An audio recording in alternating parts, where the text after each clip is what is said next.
When you see the whole of something, you gradually enter into what it truly is. The sense of wonder is kindled. If you look at parts, you never get it.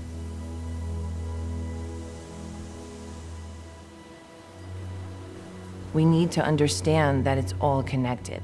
You can't take one thing out without it affecting the whole.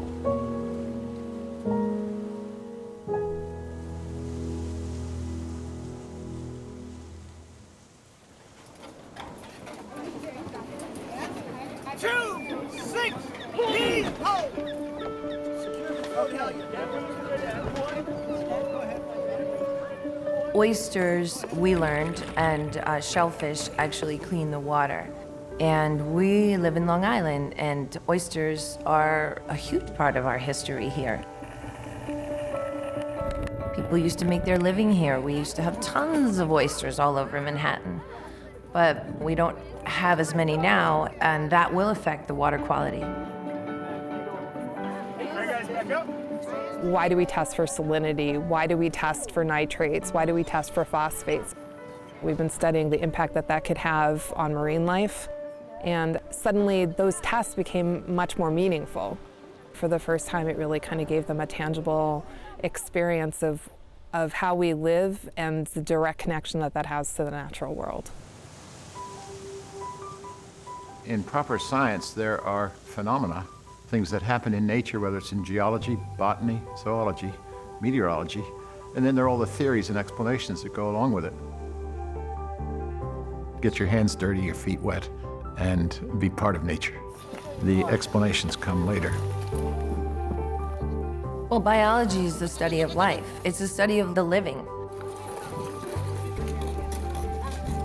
If I'm taking kids for a walk in the woods, I try to only plan 50% because I need to leave space for that other 50% of the natural curiosity and wonder and enthusiasm that's going to come up.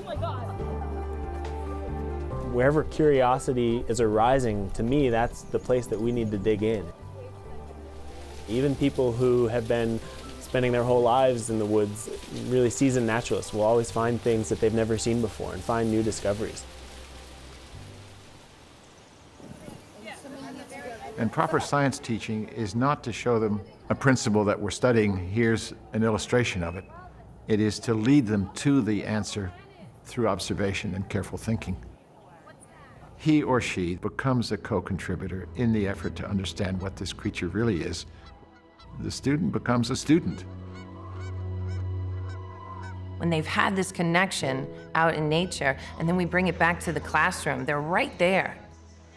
I can feel it. I can feel they're with me.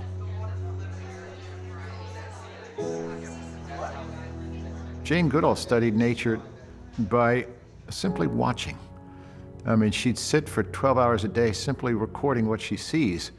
A friend of hers said, why don't you take a book along? And she said, well, I might miss something. I might miss something. How do we know what we know? Is it simply by weighing and measuring, or is it by quiet observation and gradually entering into the otherness of it? You have to learn from nature, not about nature. And the way you learn from it is by being part of it.